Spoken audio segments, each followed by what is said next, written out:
Buenas tardes, Europa. Buenos días, América. Bienvenidos a todas y a todos.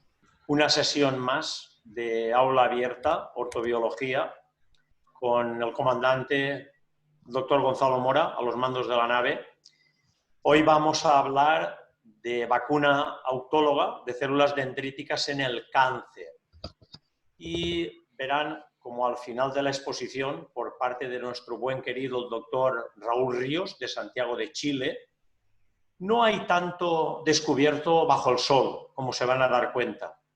Por supuesto, vamos a contar con la magnífica presencia de todos los panelistas que nos han acompañado en terapia celular y regenerativa, porque así lo habéis pedido y evidentemente cuando pedís, pues oímos a las minorías, pero tenemos que estar, por supuesto, con las mayorías.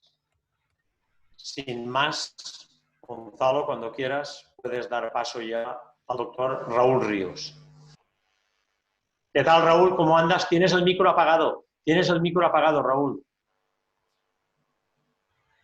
Ahí lo estoy conectando. Bien, gracias. Aquí estamos esperando la presentación. Perfecto, pues vamos adelante con ella. Un momentín.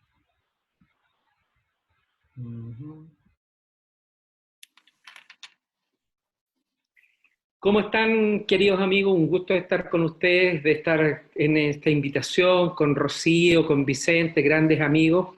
Hoy día vamos a conversar de la vacuna autóloga de células dendríticas en inmunoterapia del cáncer, ¿ya? Yo soy Raúl Ríos, de Regenetics Chile. Y quería comentarles, en realidad, bueno, aquí tenemos un centro donde trabajamos bastante cómodos, tenemos banco de células madre, tenemos laboratorio de procesamiento y trabajamos en diferentes cosas.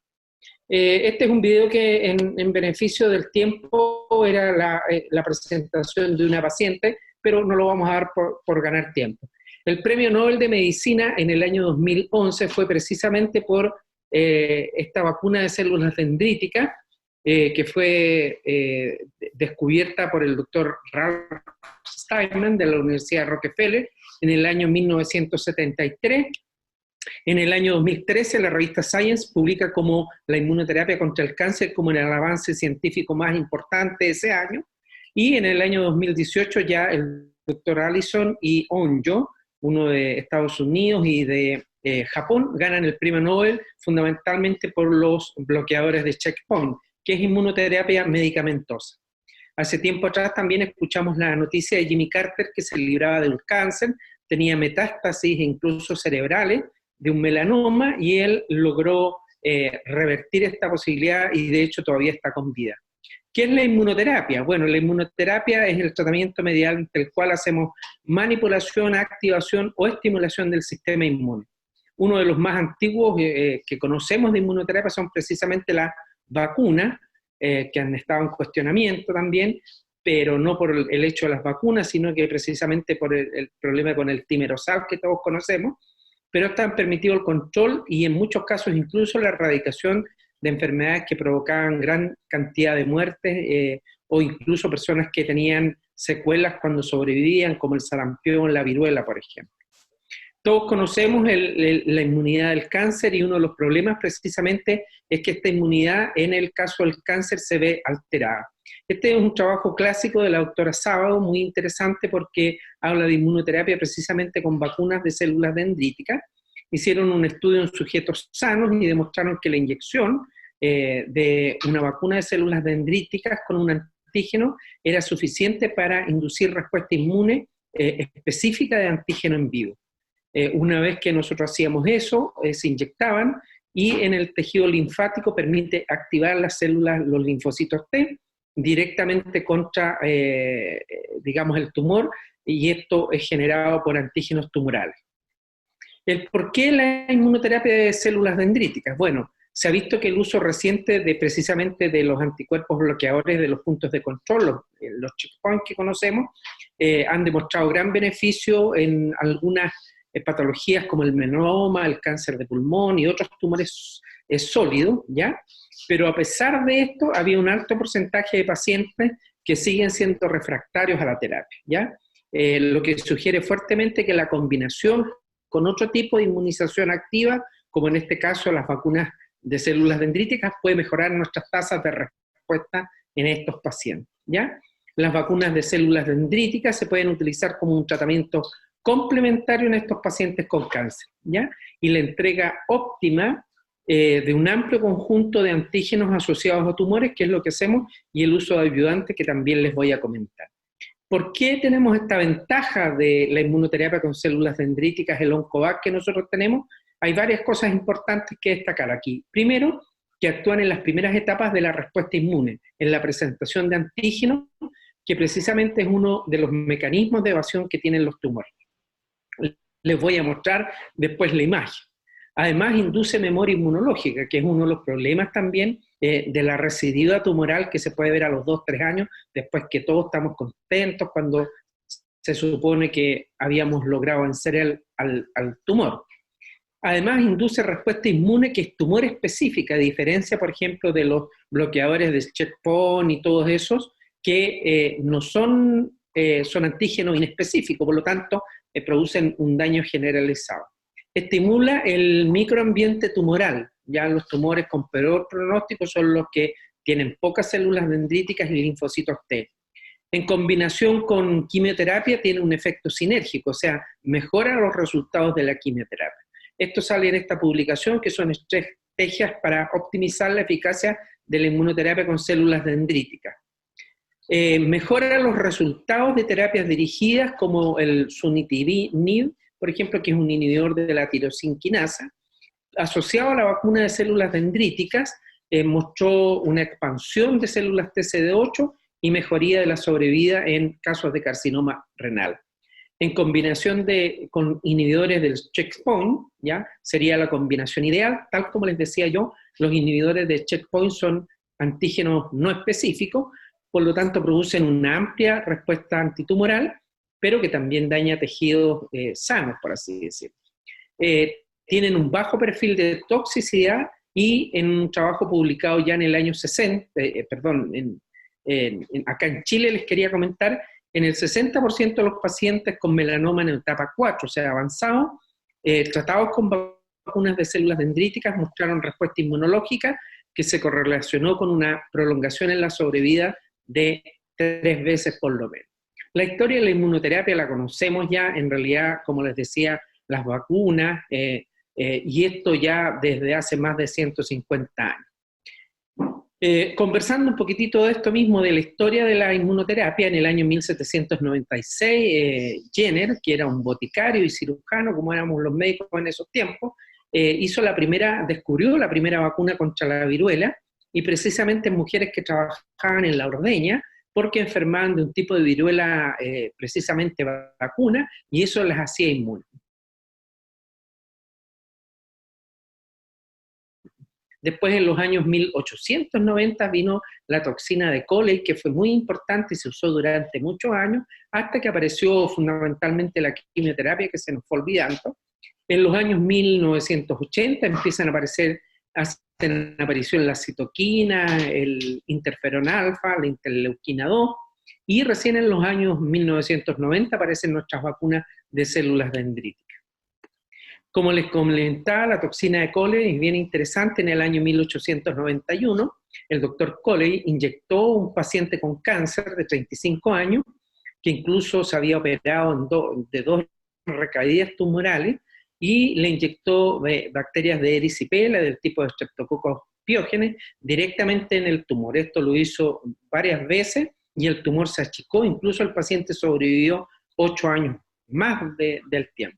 Esto se catalogó como la toxina de Coley, con bacterias muertas de Streptococcus pyogenes y Serratia, y junto con endotoxinas activas de los tumores, ¿ya?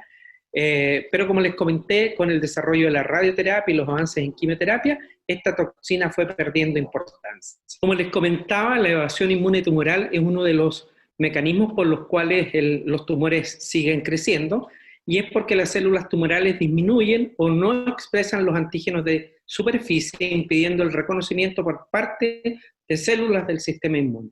Además, los tumores secretan sustancias que disminuyen el funcionamiento del sistema inmune, o el tumor puede crecer sin generar inflamación, lo que conocemos como un efecto tolerogénico. Asociado a esto también conocemos de estos mecanismos de evasión inmune tumoral, conocemos que hay estados de déficit severo del sistema inmune, como enfermedades que producen inmunodeficiencia, o como el conocido caso del VIH-Sida. Estos son precisamente una imagen que explica lo mismo, cómo las células tumorales evaden la respuesta inmune fundamentalmente innata en un comienzo.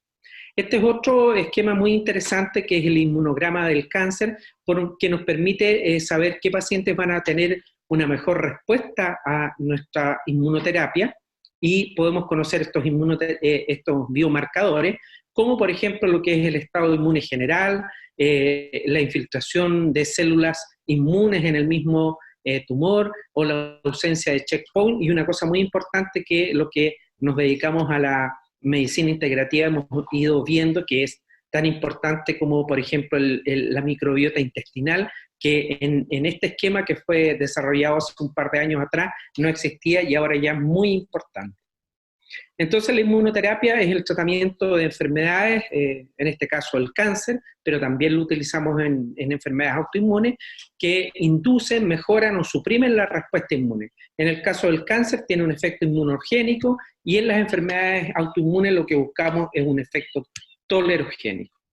La inmunoterapia se ha clasificado como, digamos, la cuarta modalidad en la terapia del cáncer después de la quimioterapia, la radiación y la cirugía, y utiliza el sistema inmune propio del paciente para luchar contra el cáncer, y las vacunas del cáncer, en este caso de vacunas de células dendríticas, cae dentro de esta categoría de tratamiento. Esta imagen es muy hermosa, muestra una célula dendrítica haciendo la presentación de antígenos a los linfocitos, y me parece extraordinario.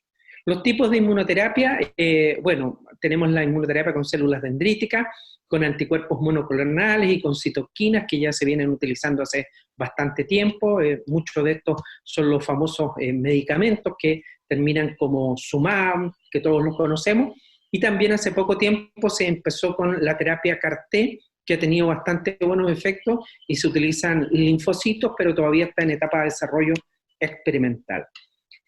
Este es el proceso de generación y acción del Sipuleucel T, que es digamos, fue aprobado por la FDA en el año 2011, y es el primer medicamento como vacuna de células dendríticas autólogas aprobado por la FDA. Los tipos principales de vacunas: existen las vacunas de células tumorales, que pueden ser del propio paciente o de un donante; las vacunas de células dendríticas, que es la que en este caso yo les comento y les voy a mostrar; las vacunas de antígenos, antidiotipo, y las de DNA. La terapia con células dendríticas, como lo había comentado, se debe fundamentalmente al descubrimiento en el año 73 del Dr. Steinman, y han sido reconocidos como la más potente presentadora de antígenos. Funcionan como una célula del sistema inmune, obviamente, pero están presentes en un muy pequeño número. Ellas deberían identificar las células cancerosas y reactivar el sistema inmune, atrayendo la atención de sustancias extrañas del resto del sistema inmune, como son los linfocitos T. Y tienen muchos nombres, se conoce como terapia biológica, terapia inmune, vacunas del cáncer, inmunoterapia activa.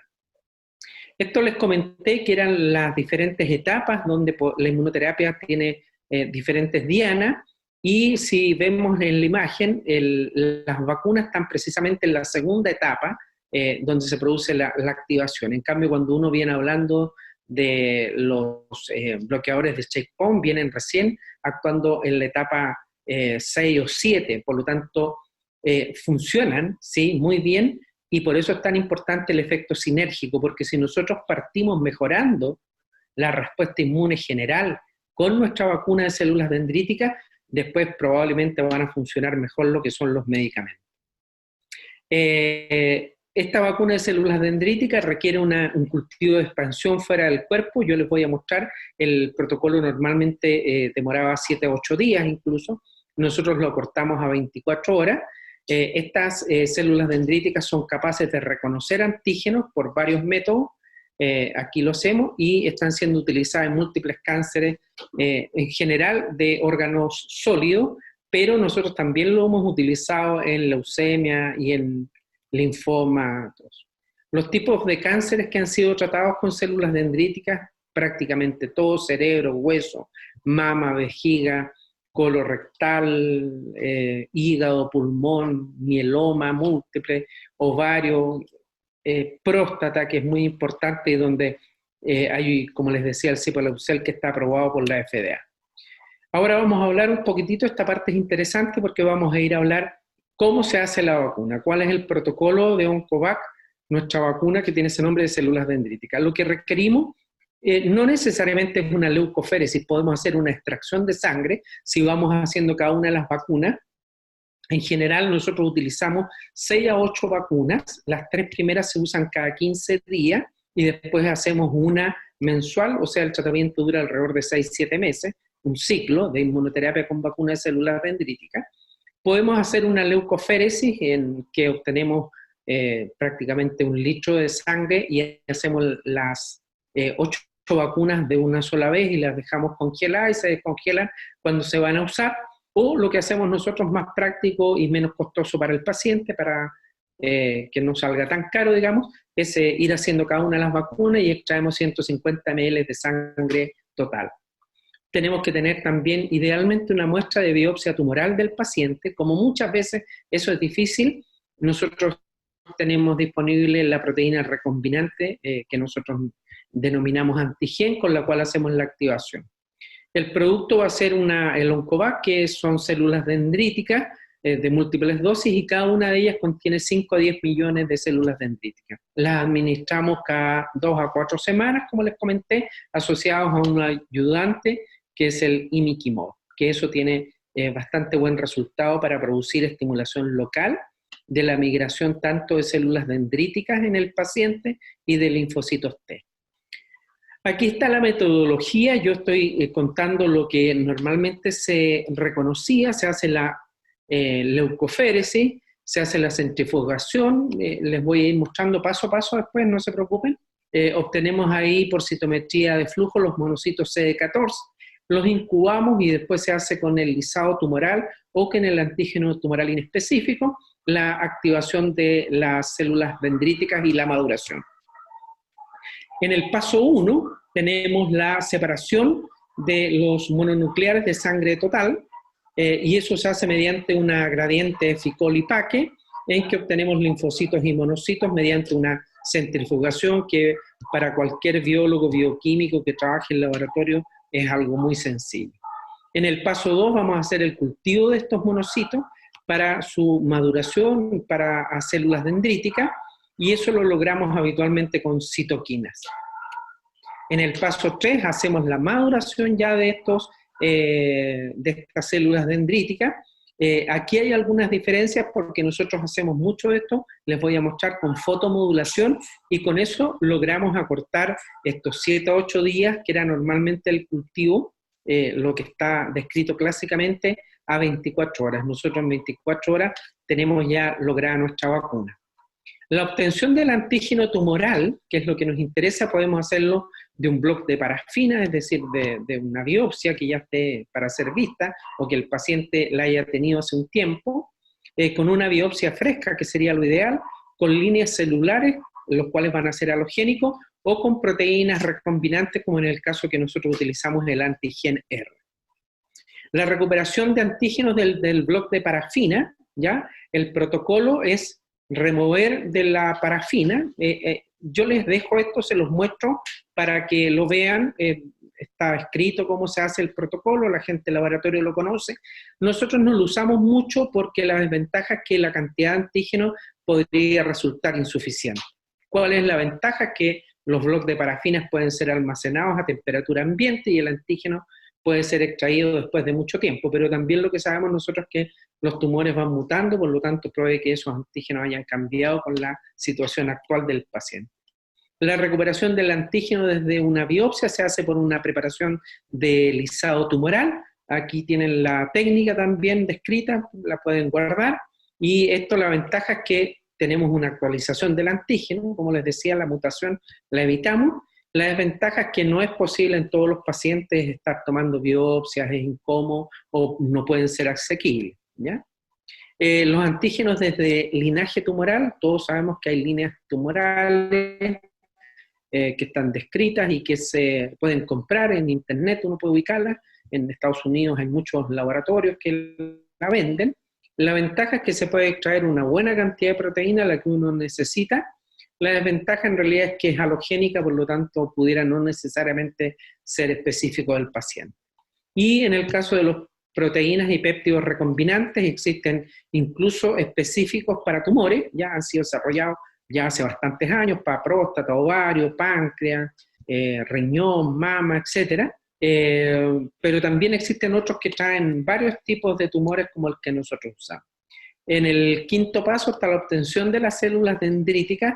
Normalmente en el 8º día, como les comentaba, se obtiene el monocito maduro, que derivó en una célula dendrítica, pero en el caso nuestro, que es el protocolo Regenbach, que es por fotomodulación, nosotros logramos acortar este proceso en 24 horas. Esto es muy importante también y nosotros lo hacemos, trabajamos con un laboratorio, hay colegas, amigos ya más que colegas como Vicente y la doctora Rocío, que han estado acá en Chile y han visto cómo trabajamos en el laboratorio de Medicel, y hacemos todo este seguimiento, estudio, evitar riesgos de complicación, de contaminaciones, tanto bacterianas, micoplasma, etcétera, de la muestra. ¿Cómo vamos a administrar la vacuna? En realidad pueden administrarse por múltiples vías, pero habitualmente la más utilizada es la subcutánea porque nos permite que por vía subcutánea llegue rápidamente a los linfáticos cercanos, lo hacemos en el brazo o en las piernas para que lleguen en el abdomen, digamos, como una inyección de insulina subcutáneo, porque eso nos va a permitir que llegue a los linfáticos y ahí se produzca la estimulación de esta información, porque fueron reseteados estas células dendríticas, por así decirlo, con el tumor y para que llegue a estimular a los linfocitos T. También puede utilizarse por vía intravenosa, lo hacemos, por ejemplo, en el caso de leucemia, también se puede hacer vía intradérmica, o intranodal, pero eso ya es más que nada técnica que se hace con un radiólogo y la verdad es que no es necesario, está escrito. Este es el trabajo que habla fundamentalmente de la estimulación con un ayudante, en el caso nuestro usamos imiquimod.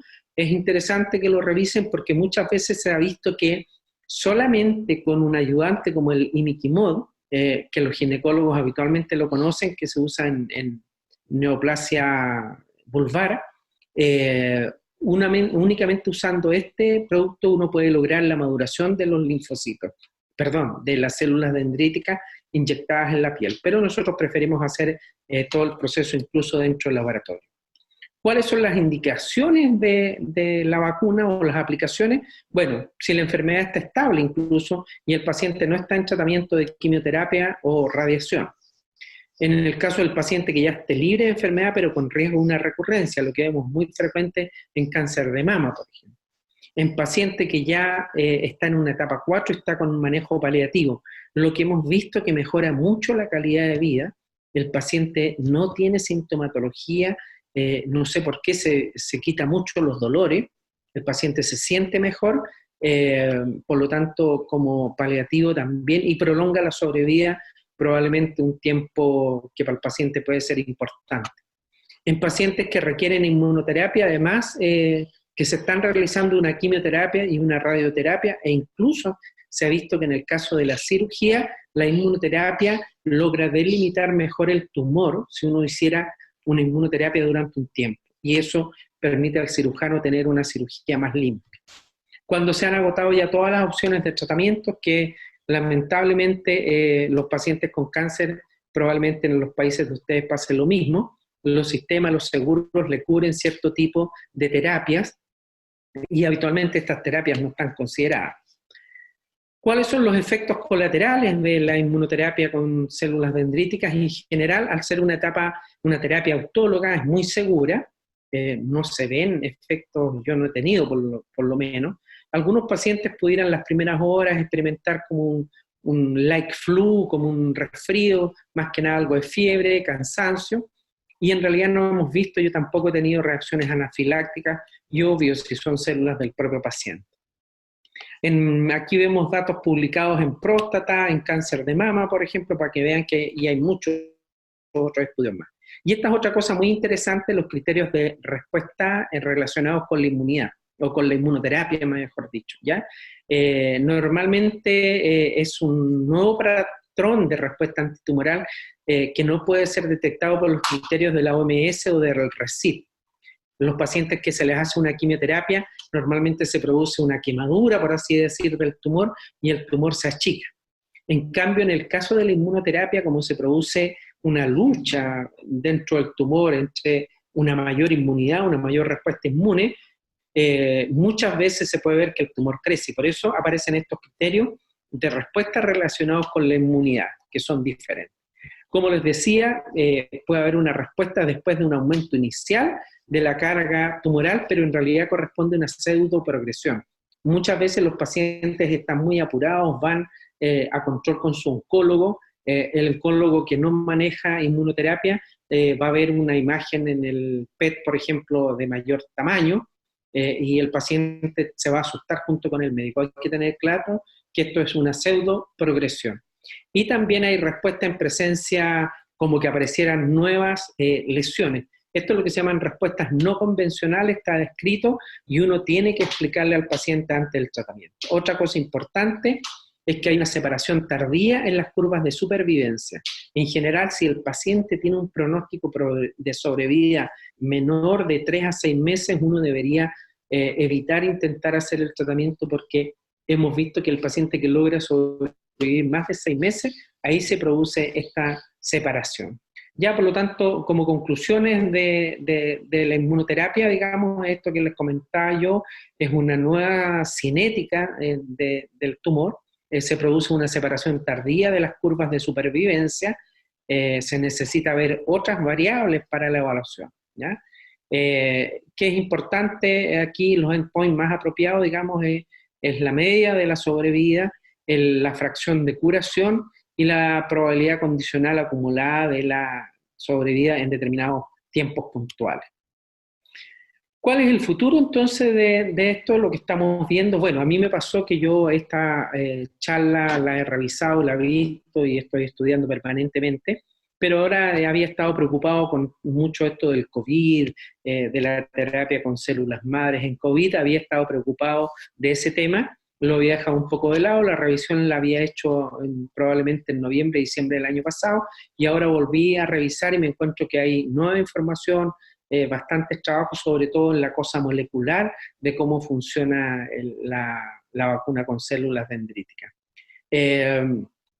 Los ensayos clínicos con la vacuna de células dendríticas han proporcionado una prueba de que la inmunidad terapéutica se puede inducir en cáncer, ¿ya? El beneficio clínico que se ha observado, como les decía, tanto en la calidad de vida, la reducción de la carga tumoral, incluso en cánceres en etapa 4, lo que permite que muchos pacientes que hemos tratado, que ya estaban fuera de alcance terapéutico, por así decirlo, les hemos dado tratamiento con vacuna de células dendríticas, y el oncólogo después se entusiasmaba en hacer una terapia, por ejemplo, una quimioterapia adicional, ¿ya? Se espera que los protocolos de vacunación con vacunas mejoradas de células dendríticas en combinación con la quimioterapia, tiene que decir lo mismo, obtengamos mucho mejores resultados. Y estamos esperando nuevos ensayos clínicos, fundamentalmente con algo muy interesante que hemos descubierto hace un tiempo, es que alrededor del 3 a 5% de las células de un cáncer corresponden a células madre de cáncer y no corresponden a células tumorales. Y esas células son las que producen la recidiva habitualmente cuando ya creíamos que el tumor había sido tratado. Por lo tanto, ahora mucho el estudio de vacunas de células dendríticas consiste también en incorporar antígenos de células madres del cáncer para lograr mejores resultados. Hay varias compañías farmacéuticas desarrollando ensayos con vacunas de células dendríticas. ¿Cuáles son los equipamientos que necesitamos para desarrollar esto? Son prácticamente los mismos que utilizamos en terapia celular con células madre, y es por eso que yo me empecé a dedicar a esto también cuando me ofreció un colega, un muy buen amigo, el doctor Luis Martínez de Puerto Rico, la posibilidad de desarrollar esta tecnología. Habitualmente nosotros tenemos dos laboratorios con los que yo trabajo que funcionan bastante bien y que pueden hacer toda la tecnología. Uno de ellos es que es VidaCell, que es el banco de células madre más grande de Latinoamérica, que está aquí en Chile, y también Medicell. Muchas de estas imágenes son de ellos. Entonces la inmunoterapia al cáncer es un tipo de terapia celular y puede ser visto como un sistema de regeneración del sistema inmune. Podemos utilizar las mismas instalaciones y requerimientos que hacemos para los cultivos de células madres, por ejemplo. ¿Cuáles son nuestras conclusiones entonces? Que la inmunoterapia está revolucionando el campo de la oncología. Lo viejo, como muchas veces nos pasa, vuelve a ser lo nuevo. La inmunoterapia autóloga del propio paciente con sus células es una alternativa o complemento, porque se puede complementar a la quimioterapia, a la radioterapia, segura y efectivo a las terapias existentes. La vacuna con células dendríticas puede ser realizada en una clínica con un laboratorio equipado, como les demostré, y obviamente necesitamos mayor investigación.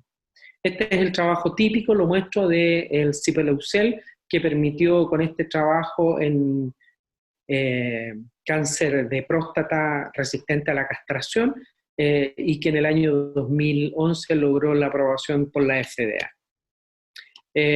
Como les comenté, con nuestro colega el doctor Luis Martínez desarrollamos varias de estas tecnologías acá en Chile. Él está en Puerto Rico, muchos de ustedes también lo conocen, y él es el presidente de la Sociedad Americana de Biopéptidos, que es algo que también se nos viene, que es muy interesante y que los invito a que empiecen a investigar también.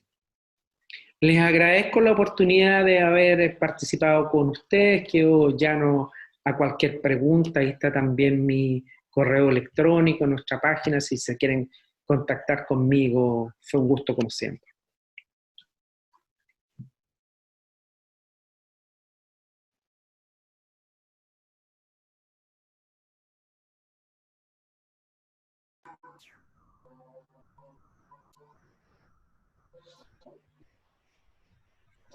Raúl, ¿qué tal? Hola, hermano. Ahí activé mi micrófono. Bien, gracias. Bueno, primero que nada, brillante exposición, Raúl. Sé que hay muchas preguntas y la doctora va a ir seleccionando. Yo lo que sí que pediría... Hola, ¿qué tal, Carlos? Hola. Yo lo que sí que pediría por parte de los panelistas es que las respuestas fueran los más claras, concisas y, a ser posible, como titulares de un periódico, para dar paso a todos los panelistas que tenemos. Podemos empezar con el tema de hoy, que es vacuna autóloga de células dendríticas en el cáncer, natural killer, y ya a partir de ahí retomamos el hilo de medicina regenerativa, que es los fines de semana. Doctora, cuando quiera. Buenos días, buenas tardes en Europa. Doctor Ríos, ¿cómo está? Hola, Rocío, gusto verte. Para mí también es un gusto. Excelente presentación. Tenemos una pregunta que la hace el doctor Gonzalo Mora y nos pregunta ¿cómo hace la fotomodulación? Ya. Bueno, la verdad es que eso es otra parte de la exposición cuando uno ya desarrolla la técnica. Yo creo que va a ser bien interesante porque probablemente van a aparecer muchas dudas respecto de la técnica. Cuando uno la conoce, tal como vinieron ustedes a Chile, la conocieron, se da cuenta que no es tan complejo. Pero yo recuerdo también que la primera vez que yo hice células madre y aprendí en República Dominicana, volví a Chile, y la primera vez que hice la técnica me demoré 6 a 8 horas en obtener células madre, porque uno tiene que ir revisando cuánto le ponía de esto, cómo todo centrifugaba y volvía a centrifugar de nuevo. Entonces parece muchas veces muy complejo. Las primeras veces que hicimos la técnica también nos parecía muy, muy compleja esto de la obtención de la vacuna de células dendríticas, pero a medida que los médicos nos vamos metiendo en el laboratorio y vamos trabajando con los bioquímicos, los biólogos, nos vamos dando cuenta que no es tan complejo la situación y que ellos se manejan bastante bien. La fotomodulación fundamentalmente se hace con luz ultravioleta. La técnica nosotros la denominamos photovac y es fundamentalmente traspasar la sangre a través de una bajada de suero que lo hemos adaptado y que pasa por dentro de luz ultravioleta. Obviamente hay que usar un fotoactivador que se desarrolló a partir del tratamiento precisamente de cánceres de piel, que son fotosensibles, y así es como se desarrolló la técnica también. Eso produce una estimulación dentro de estas mismas células dendríticas que las hacen madurar más rápidamente. Como te digo, el procedimiento demora alrededor de unos 15-20 minutos que uno hace el traspaso de estos 150 ml de sangre en una cámara de luz ultravioleta. Perfecto. No sé si el doctor Mora quedó con alguna duda. No, muchísimas gracias, doctor Ríos. Sí, yo encantado. Ahí salía mi correo, lo voy a volver a repetir: Raúl Gin, G de gato, Y, N de niño, ¿ya? @btr.net. Yo les puedo enviar incluso la presentación que tengo del photoback, de la fotoestimulación, cómo se realiza y cuáles son las bases científicas para realizarla y por qué eso nos ha permitido acortar de 7 a 8 días, que era el protocolo, que es el protocolo habitual que se maneja. De hecho, los centros acá en Chile, hay un centro que deriva de la Universidad de Chile, donde Flavio Salazar, un investigador muy reconocido en vacunas de células dendríticas, ellos trabajan específicamente con melanoma y cáncer de próstata. Ellos hacen la técnica habitual que demora 7 a 8 días. En cambio, nosotros con esto hemos logrado acortar el proceso de la vacuna, lo cual también nos permite ser más liberales en cuanto al cultivo, porque en 24 horas uno no va a tener una gran cantidad de muerte celular y el cultivo puede ser más liberado, digamos. No sé si alguno de los panelistas está trabajando la vacuna con células dendríticas que de pronto nos quisiera aportar algo más. Buenas tardes, Raúl. Soy Sinforiano Posadas. Tengo algunas preguntas que son más bioquímicas, pero creo que me gustaría aclararlas. En un momento de tu charla hablas de futuro y de la expansión de células CD8 más el microambiente para inducir la supresión de células reguladoras. Entonces me gustaría saber, ¿cuál crees que es la importancia de la interacción de las células T con las células dendríticas que presentan el antígeno del tumor? Si esa respuesta inmunológica es exclusivamente MHC independiente, es decir, si es dependiente del complejo mayor de histocompatibilidad. Y en este sentido te lo pregunto porque hace años estuve trabajando en modulación del TCR, del linfocito, con unas sustancias que se utilizan mucho en HIV o se utilizaban, que son las sulfonamidas.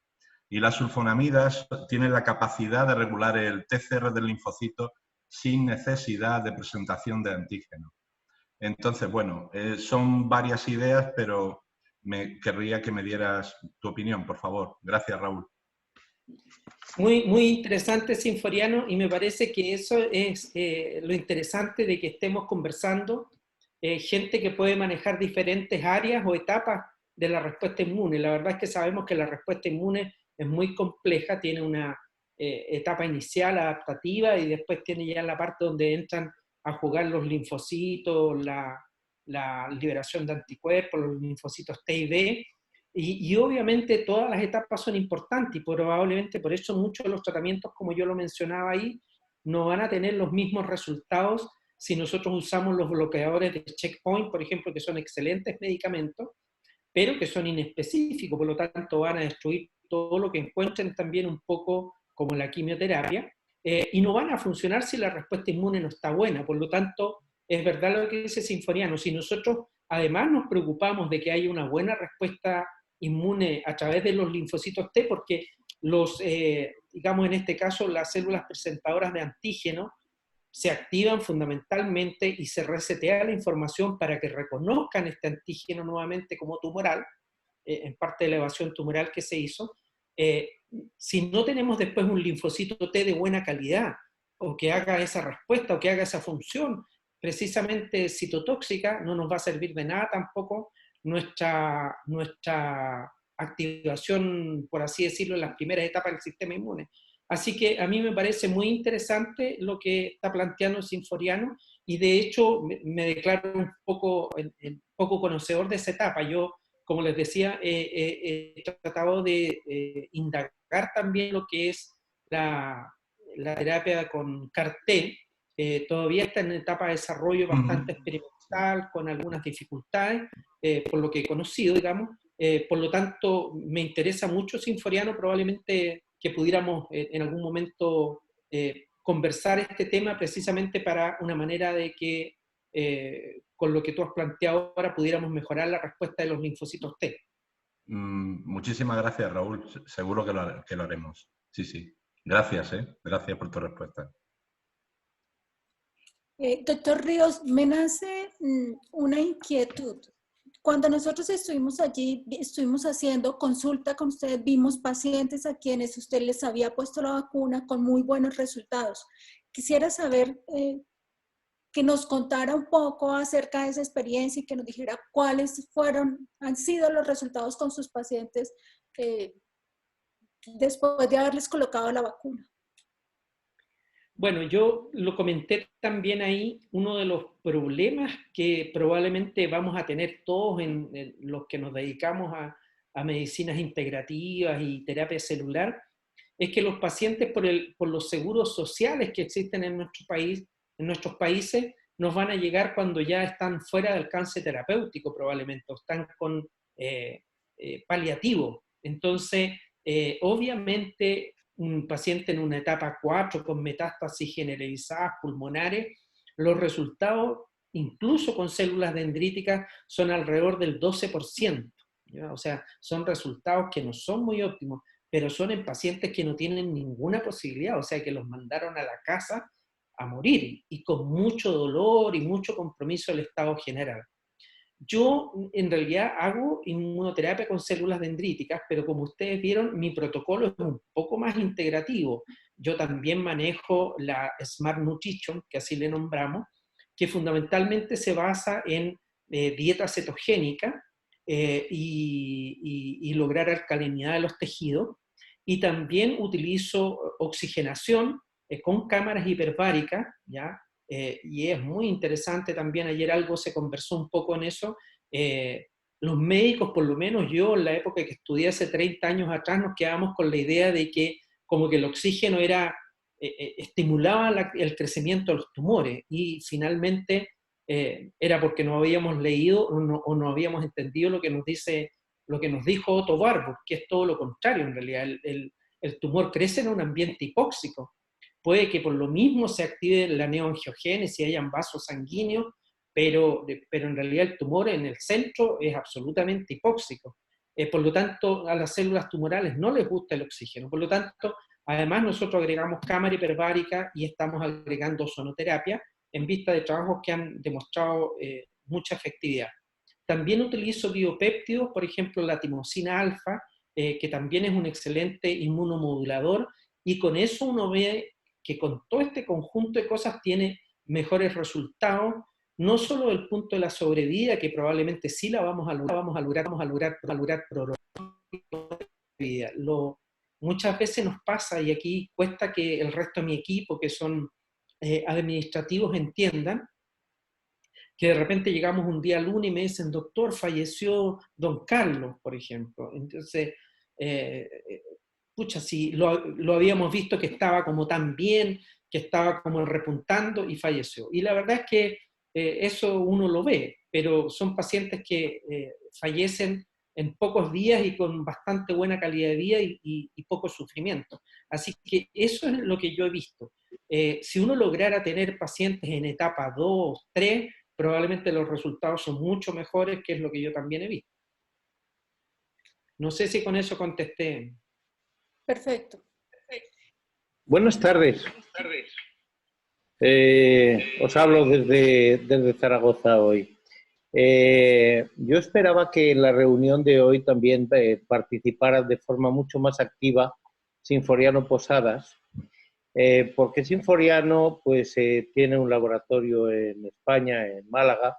Ya le habéis escuchado estos días otra vez también, hablando de las analíticas proteómicas, y desde hace muy poquito tiempo nos ofrece también una autovacuna para colocar en vía perilinfática con células dendríticas y otras células presentadoras de antígenos también, como puedan ser macrófagos o puedan ser... esperaba que hoy fuera a hablarnos también Sinforiano algo de esto y que fuera de los dos participantes. Raúl, tienes una clínica magnífica, estuve en tu clínica cuando el congreso de Solfema en Chile y guardo un magnífico recuerdo contigo y con tu clínica y con tu magnífico biólogo Juan Pablo Morales. Pero pensaba que le íbamos a hacer participar algo más a Sinforiano. Entre otras cosas porque entre los panelistas, que yo sepa, por lo menos 2 de los panelistas estamos poniéndonos la autovacuna de Sinforiano. El otro panelista, que no lo tengo ahora mismo a la vista, se me queda a la derecha de Miguel, también podría ampliarnos algo más de la propia experiencia que tenemos con esta autovacuna de células dendríticas y otras células nucleadas presentadoras de antígenos. Sinforiano, ¿qué podrías contarnos de esto tú también? Gracias, Mariano, por la alusión. Realmente, concepto de autovacuna mío se basa en los mediadores y proteínas que producen las células inmunocompetentes. Entonces nos vamos a la interacción célula-célula, como es la que propone el doctor Raúl Ritter. Digamos que lo que pretende es enriquecer el microambiente que hay en el nódulo linfático y por otra parte activar aquellas células T memoria que ya están presentes en el paciente. De momento, las pruebas están indicadas para enfermedades de tipo infeccioso, no están validadas para tipo tumoral, ¿de acuerdo? Y bueno, de la experiencia tenéis que hablar vosotros. Yo, de la experiencia clínica, ¿no? Yo poco puedo hablar. Simplemente mi teoría, a partir de la base proteómica de mis análisis, sí que tengo un registro molecular del paciente, por una parte, y veo dónde hay que suplementar ex vivo con células inmunocompetentes. Es un procedimiento muy parecido en cuanto a aislamiento de células en ficol, pero lo que se suministra al paciente son citoquinas, factores de crecimiento, quimiocinas y no células. ¿De acuerdo? Esa era otra de mis preguntas, Raúl. ¿Qué experiencia tenéis en la utilización de la vacuna de células dendríticas no solamente en procesos tumorales, sino también en procesos infecciosos, como pudiera ser, por ejemplo, una enfermedad de Lyme? En Chile no tenemos enfermedad de Lyme prácticamente, ¿ya? No existe, excepto personas que han llegado de Europa o de Estados Unidos, del norte de Estados Unidos, y es muy extraño, muy esporádico, así que yo no la he utilizado. Yo la utilizo fundamentalmente, como les digo, en cáncer, en la vacuna de células dendríticas, pero también la utilizo en enfermedades autoinmunes, pero ahí no se hace la maduración de las células dendríticas, sino que uno tiene el efecto tolerogénico. Por lo tanto, se sacan y se activan prácticamente de forma inmediata, haciendo solamente la activación con el Photovac. Por lo tanto, ahí en 2 horas uno tiene la activación. Yo, como tengo mucha experiencia ya en el uso del efecto inmunomodulador de las células madres y me ha dado muy buenos resultados, yo en general en enfermedades autoinmunes elijo partir con células madres mesenquimales. y si no tuviera resultados, porque normalmente yo hago protocolos que se colocan células madres o pueden ser autólogas o halogénicas, hoy día, a los 6 meses y al año, el protocolo de enfermedad autoinmune. Por lo tanto, si el paciente no ha tenido muy buenos resultados durante la primera trasplante de células madres, yo a los 6 meses hago unas 3 dosis de vacunas de células dendríticas tolerogénicas. ¿Me permiten, Pero en por favor? enfermedades infecciosas no tengo experiencia en realidad. Si me permiten, puedo explicar algo. A ver, el moderador, ¿dónde anda? Claro que sí, doctor Pedreros, lo escuchamos. Bueno, primero saludarlo a Raúl, que hace mucho que no lo veo. Mando un gran abrazo a tu querido Chile. Y Igualmente, feliz, gracias. quiero contar que el concepto mío de autoinmunes y neurodegenerativas ha cambiado hace muy poco, 1 año o 2 años. Yo no sabía hacer el diagnóstico de la enfermedad de Lyme y detectar la borrelia. Porque si tú le pides los ELISA, como pedíamos aquí, y se pide en todos los hospitales, ELISA para borrelia, no haces diagnóstico. Los tragas con patatas a todos. Si tú te contactas con el laboratorio alemán de Armin Lab o otro que se llama Lyme Check, ahí tienen la detección del antígeno de superficie de la borrelia y te lo miden, te lo cuantifican. Es decir, yo no sabía absolutamente nada de esto y por yo mismo un día en Málaga no podía caminar. Digo, ¿qué me está pasando? Y un neurólogo me agarró y me dijo que tenía un charcot, así que imagínate cómo dormí esa noche, ¿no? Entonces después, pensando en mis pacientes, vine y me hice con Armin Lab el laboratorio y me encuentro que el spot, el ELIA spot de la borrelia lo tenía grado 7, que es el máximo de todo. Ahí empezamos todo el tratamiento, todo el protocolo. Nosotros en España usamos los antibióticos liposomados y empezamos a bajar todo esto. Y luego aparece mi contacto con Sinforiano, que nos conocemos hace tiempo, y es que me ha preparado lo que él acaba de decir. Y realmente, desde que estoy usando, llevo 2 tandas, puesto en el triángulo de Scarpa 0,1, 0,2, y realmente el resultado sobre mis problemas musculares y de las piernas han desaparecido prácticamente. Es decir, mi sugerencia, mi estimado Raúl, con todo cariño, te digo que te pongas en contacto y que empieces a hacer estos análisis porque te vas a llevar una gran sorpresa. Yo no creo que en Chile no haya Lyme.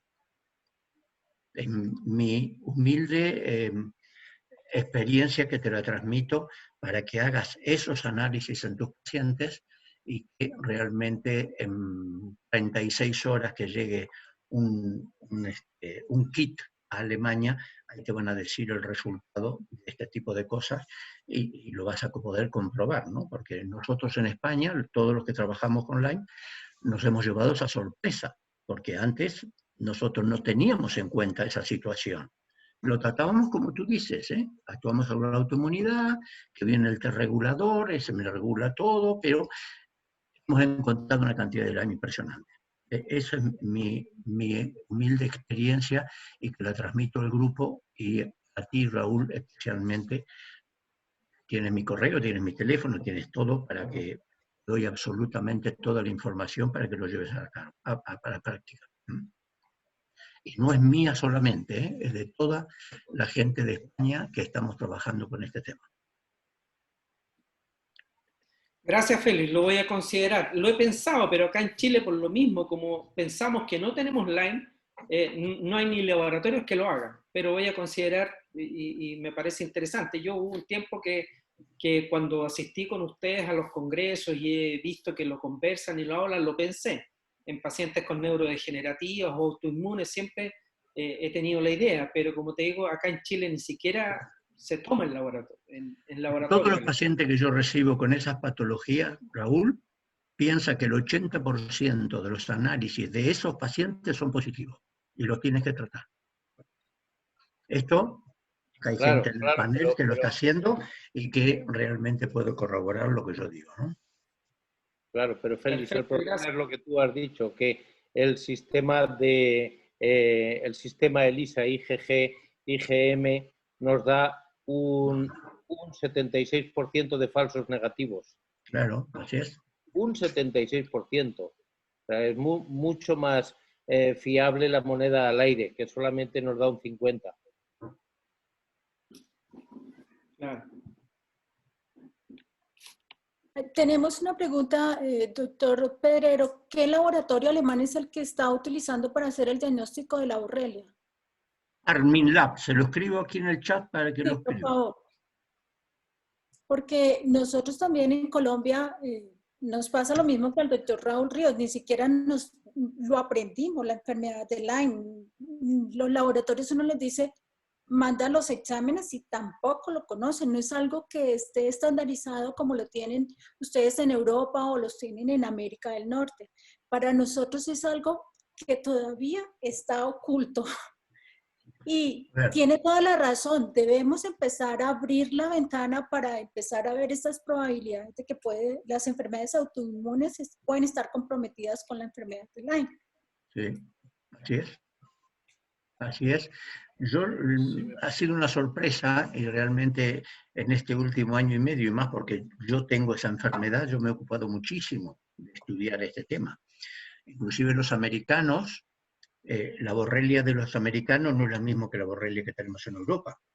Y yo imagino por qué se llama Lyme. Lyme es porque es una ciudad americana que resulta que las madres tenían sus hijos una cantidad de artritis reumatoidea que no era normal. Entonces las madres le pidieron al gobierno de Estados Unidos, el gobierno de Estados Unidos mandó reumatólogos ahí a esa ciudad de Lyme, estudian y es donde determinan que esas artritis reumatoideas se debe a la garrapata maldita esta, ¿no? En Europa hay varias familias de garrapata que son distintas. Es una hija de su madre, porque el antígeno de superficie lo cambia. Imagínate que un día tiene una superficie como tengo yo, esto de rojo, y cuando viene a atacarlo el sistema inmune, resulta que lo cambia y lo pone azul. Es como la célula cancerosa, hace lo mismo, se esconde. Entonces, es cuando hay que estudiar todo esto. Los americanos usan antibióticos de farmacia, pero como tienen que hacer meses, eso, en algunos no lo toleran, su hígado, su flora, su estómago no tolera semejante cantidad de antibióticos. Eso parece barrachina con los liposomados, que le damos el 10% y tenemos el mismo efecto. También aparece la naltrexona, aparecen una cantidad de cosas que se utilizan porque es un tratamiento complejo y largo. Pero les recuerdo, la ELISA no es fiable para hacer diagnóstico, hay que usar estos análisis para hacer diagnóstico, y yo entiendo que si la experiencia es igual que la española y en Chile y en Colombia, vas a llegar a una gran sorpresa. Sí, pero hay una cosa, Félix. Aunque la ELISA salga negativo, hay una prueba que sí que se puede hacer sin necesidad de hacer toda la batería de Armin Lab, que son los CD57 y los CD38. Una caída importante de los CD57 nos tiene que poner ya sobre aviso de que estamos frente a una enfermedad tipo Lyme.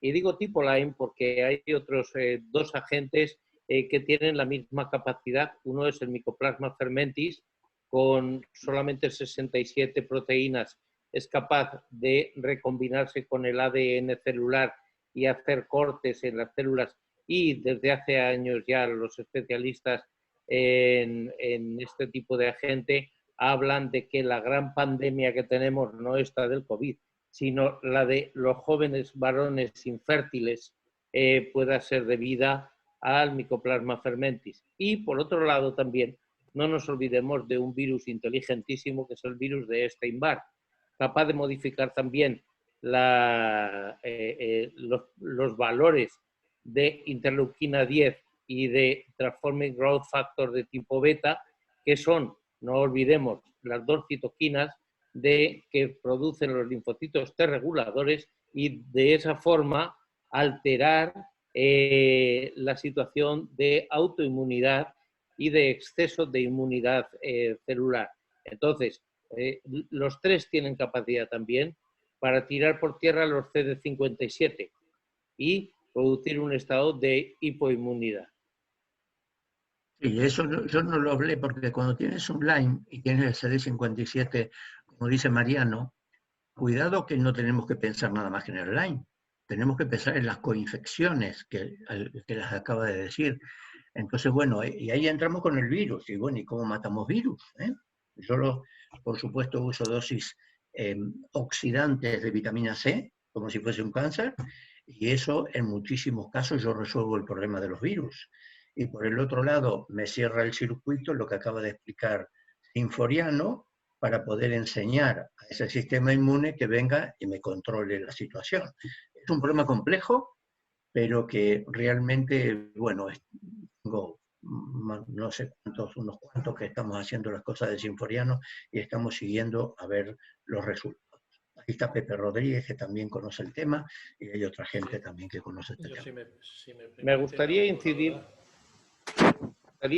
un momentito más, Raúl, en el sentido de la vacuna de células dendríticas. Una vacuna de células dendríticas es una vacuna que potencia las células presentadoras de antígenos. No podemos olvidarnos de esto. Lo mismo la vamos a poder utilizar para la antigenicidad en cáncer que para la antigenicidad en procesos infecciosos y en procesos autoinmunes. Entonces, ¿de qué forma podemos utilizar esa vacuna tan magnífica de la que nos has hablado, Raúl, para utilizarla en procesos infecciosos, de modo y manera que con propio suero del paciente esas células dendríticas queden estimuladas para llevar la información a los ganglios linfáticos suficiente como para estimular líneas de linfocitos específicas para resolver esas propias infecciones? Sí, en realidad es probablemente mucho más simple porque lo que hacemos ahí es estimular en forma inespecífica y general el sistema inmune. Por lo tanto, ahí no hay que hacer el cultivo con el antígeno tumoral y basta solamente con la activación del sistema inmune y de las células dendríticas. Y eso, como te digo, es fundamentalmente no haciendo la maduración o el cultivo junto a antígenos tumorales, que pueden ser como mostrel lisado tumoral o los antígenos recombinantes que utilizamos. Pero en el caso de que nosotros quisiéramos usarlo en enfermedades autoinmunes, ahí tenemos que lograr el efecto contrario, tolerogénico, digamos.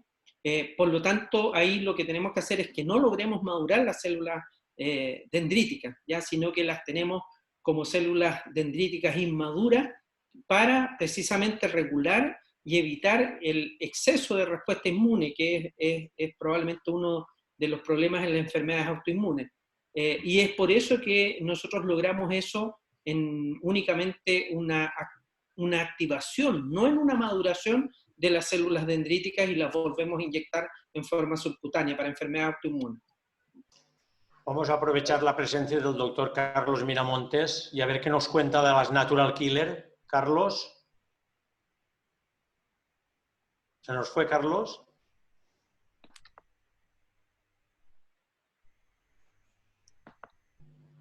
Parece que sí salió, no lo veo. Parece que se desconectó de alguna manera, sí. Bueno, luego le hacemos la pregunta. Ayer había una pregunta que quedó en el aire y esta ya es sobre todo para la gente que lo utilice y es concretamente si en relación a las células madre alguno de vosotros utilizáis los biopéptidos. Concretamente el compañero habló de peptonas, pero yo me imagino que hablaba más de biopéptidos.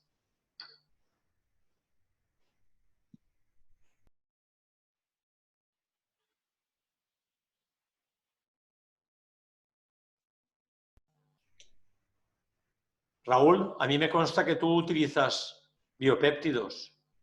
Sí, estaba esperando si alguien más contestaba en realidad. Sí, yo utilizo biopéptidos en el caso del cáncer y enfermedades autoinmunes, que es lo que más nos ocupa habitualmente. Utilizo la timosina alfa, ¿ya? Y en realidad siempre en esto son pacientes que vienen habitualmente ya con su sistema, con la economía muy, muy deteriorada porque han hecho muchos tratamientos, les han hecho quimioterapia, han utilizado incluso las terapias biológicas medicamentosas, que son carísimas. Entonces, agregarle muchas cosas tienen sus costos. Entonces, si bien yo manejo los biopéptidos, algunos los conozco, evito utilizarlos mucho por una cosa de costo. Muchas veces comentaba ahí un colega si usaba vitamina C en altas dosis. Sí, uso vitamina C en altas dosis en forma intravenosa, y los biopéptidos sí, los estoy usando, la timosina alfa. Normalmente usamos una inyección subcutánea 2 veces a la semana, y eso refuerza el sistema inmune, eso es fundamentalmente. Yo quería haceros un comentario sobre, estáis hablando de células madre. Cuando di la exposición sobre proteómica y sobre la necesidad de establecer un patrón molecular, porque al fin y al cabo, cuando hay una lesión de cualquier tipo, la lesión no se cura cuando las células madre van al nicho por un montón, a veces por una gran cantidad de factores. Yo estoy trabajando en desarrollar un protocolo de potenciación de las células T reguladoras. A partir de células T reguladoras podemos producir citoquinas y factores inmunorreguladores. Y mi opinión es que cuando las células se implantan en el nicho de la lesión, este cóctel que producen estas células T reguladoras, que bueno, como sabéis, producen interleucina-10, TGF-beta, pero el factor de transcripción FOXP3 es su fingerprinting, creo que es fundamental para, por una parte, una estrategia, enriquecer o potenciar el efecto de esas células madre, y por otra parte, vía suplementos moleculares autólogos, ver en el torrente sanguíneo que está constantemente irrigando esa zona de la lesión, ver, por eso la necesidad de un test proteómico, ver qué es lo que falla en el paciente. Pongo un ejemplo muy simple. Hay deportistas que tienen lesiones de recurrencia constantemente. Se lesionan, son deportistas de élite y otros que no. Aparte, ¿por qué ocurre esto? Pues precisamente porque esas moléculas que circulan, que producen sus células de distintos tejidos, ¿no? Y fundamentalmente están aportadas por el torrente sanguíneo para señalizar, luego se produce en la zona local, es porque hay una carencia de esas moléculas. Y mi hipótesis es que esos suplementos no llegan donde, esos que llamo yo suplementos moleculares autólogos, no llegan donde tienen que llegar, y esa lesión se cronifica o es muy de repetición. Mientras que otros deportistas tienen una lesión y se recuperan completamente. Estoy hablando en medicina deportiva de por poner un ejemplo, aunque estamos hablando de otro tema. Por supuesto, en el cáncer es una cuestión más compleja, ¿no? Es más compleja.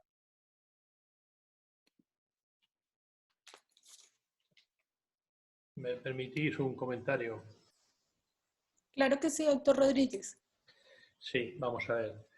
Yo creo que hay muchos puentes de unión entre lo que estamos hablando, entre lo que dice Sinforiano, entre lo que dice el doctor Raúl Ríos, entre lo que dice Mariano.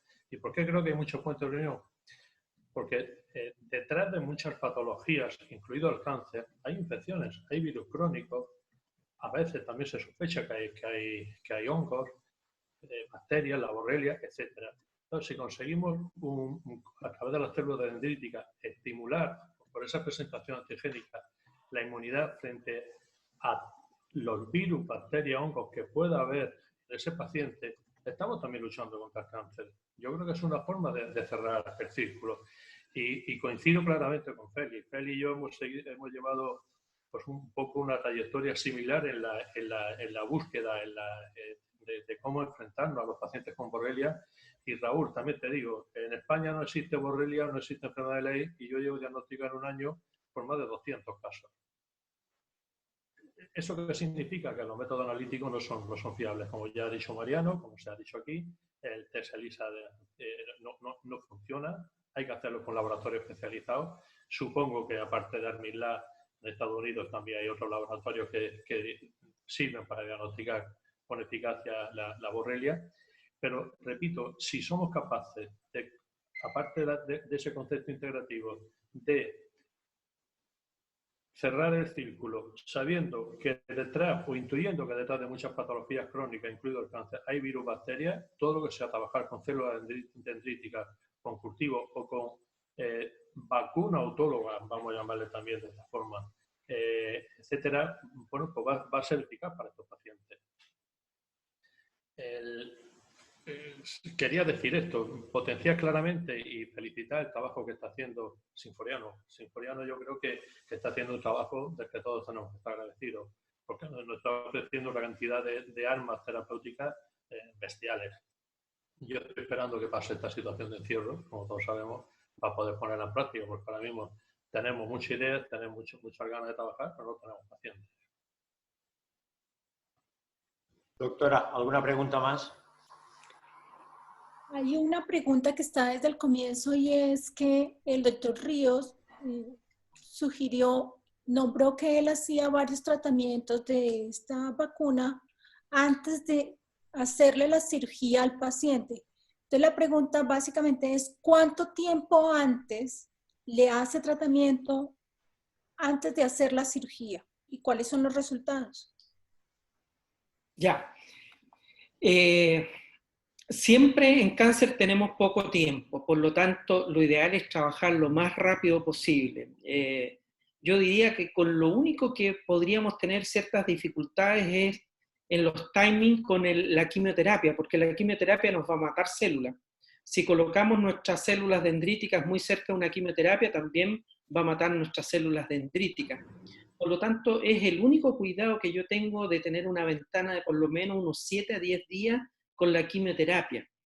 Hay que considerar que esto en general, la medicina alopática, los colegas tradicionales, no nos aceptan mucho. Yo he tenido mis dificultades acá en Chile, pero finalmente cuando yo les envío, por ejemplo, a la Universidad Católica, cuando yo les he enviado mi protocolo y los médicos, los colegas lo han revisado, dicen, oye, parece que este tipo sabe lo que está haciendo y me han permitido hacerlo, ¿ya? Pero no sin tener previamente muchas dificultades, pero yo he accedido a mostrarles mi protocolo para que lo vean. En el caso del cáncer y asociado a cirugía, lo ideal es por lo menos tener unos 10, 15 días previos a la cirugía.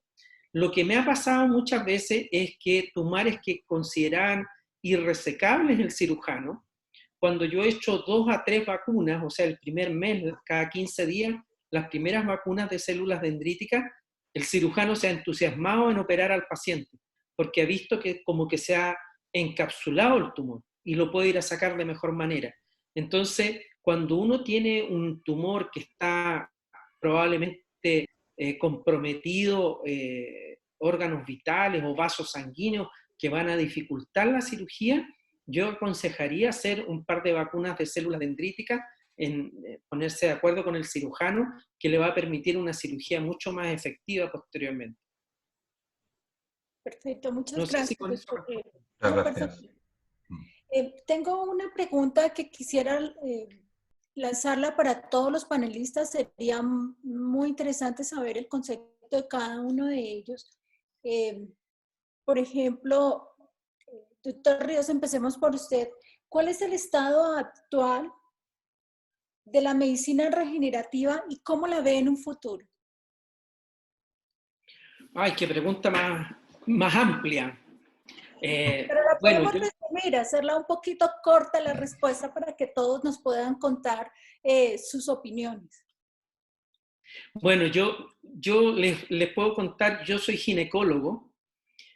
Hace 10 años atrás mi madre sufrió un accidente cerebrovascular, fruto de un Alzheimer, quedó muy dañada, quedó postrada, sin posibilidades de alimentarse, y en mi desesperación, buscando posibilidades, me encontré con esto de la terapia celular. Como yo era ginecólogo, ya sabía de las células madre, habitualmente aconsejaba a mis pacientes que las guardaran, y la verdad es que así partí en esto.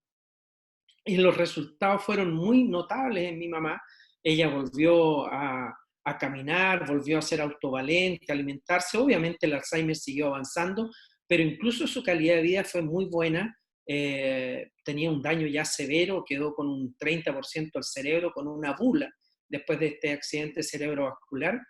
Pero la verdad es que eso me cambió la vida a mí. Yo cambié de especialidad, yo dejé la ginecología. En mi país no habían colegas dedicados a la terapia celular, yo fui uno de los primeros. En mi país tampoco habían leyes en esto, no se conocen, por lo tanto me permitió avanzar en esto. Siempre he tratado de hacerlo de forma responsable, viendo que hay seguridad para el paciente, y de hecho yo me he aplicado células madres en 2 ocasiones, solamente para conocer los efectos, y la verdad es que veo que en muchos pacientes es la única posibilidad que tienen, ¿ya? Yo creo que uno de los problemas que tenemos es precisamente que los pacientes nos llegan tardíamente también.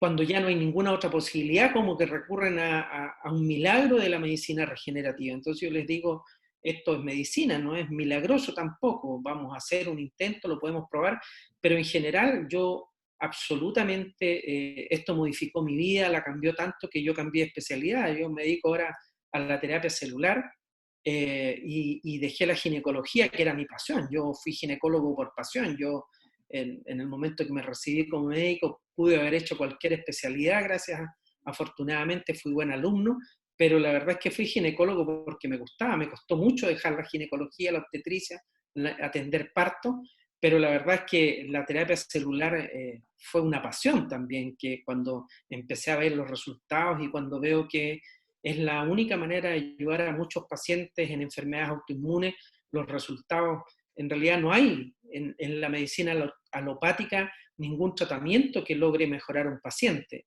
y la medicina regenerativa sí puede lograr que haya pacientes que incluso se mejoren de la enfermedad. Yo lo he visto muchas veces, o que por lo menos en un 70% de los casos mejora su calidad de vida, la cantidad de crisis autoinmunes que tiene son mucho menores, y la enfermedad por lo menos logramos detenerla.